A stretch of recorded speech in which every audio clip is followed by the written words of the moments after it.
Hello hi friend, आज के इस वीडियो में हम जानेंगे history of C plus plus.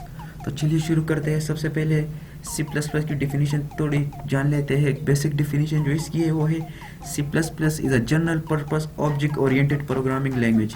यानी ये बिल्कुल एक जनरल पर्पस है, इसको कोई भी कंपाइलर ले सकता है, कोई कंपाइल। और ये इसकी बेसिक फंक्शनलिटी जो है वो ऑब्जेक्ट्स, इस पर ऑब्जेक्ट पर इस पर काम किया जा सकता है। तो हिस्ट्री थोड़ी ये है कि इसको जिसने बनाया था जर्नी स्ट्रोस्ट्रप, ये एक डेनिश कंप्यूटर साइंटिस्ट था।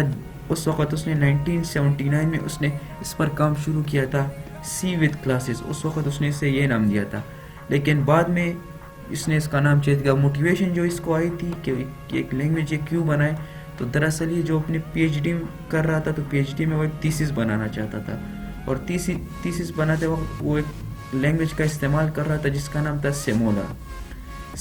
तो उस वक़्त काफ़ी फेमस थी। उसने जो फीदर उसके पढ़े बहुत अच्छे थे, लेकिन जो प्रैक्टिकली उसे कोई यूज़ नहीं कर सकता, वो फिर प्रैक्टिकली उसको इस्तेमाल करना बड़ा सख्त होता था, क्योंकि उसके लिए काफ़ी कोडिंग करनी पड़ती थी।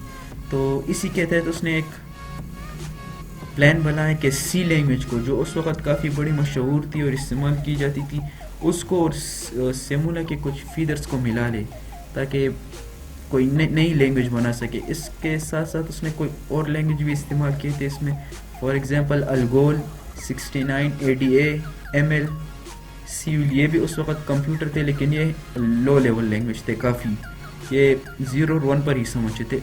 इसके ज़रिए उसने इसी के तहत उन्होंने सी प्लस प्लस को बनाया था।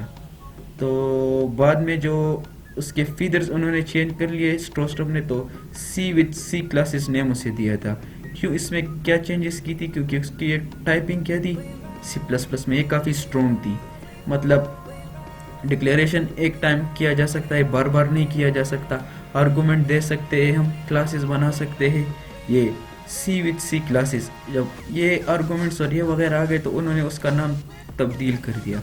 उसका नाम 1982 में उसने सी प्लस प्लस रख दिया, यानी successor increment of C language.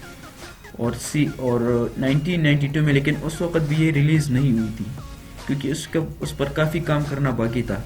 तो बी जर्नी स्ट्रेसपर ने एट लास्ट 1985 में इसको बाकायदा रिलीज़ किया था।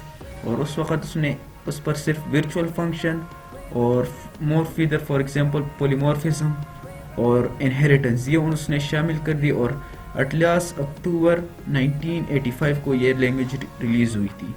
तो इस ट्यूटोरियल में हम सिर्फ इसकी हिस्ट्री बारे में पढ़ रहे थे। अगले ट्यूटोरियल में इसकी डिफिनीशन और फीदर और इसके ऑब्जेक्टिव हम ज़रूर पढ़ेंगे। तो शुक्रिया देखने के लिए।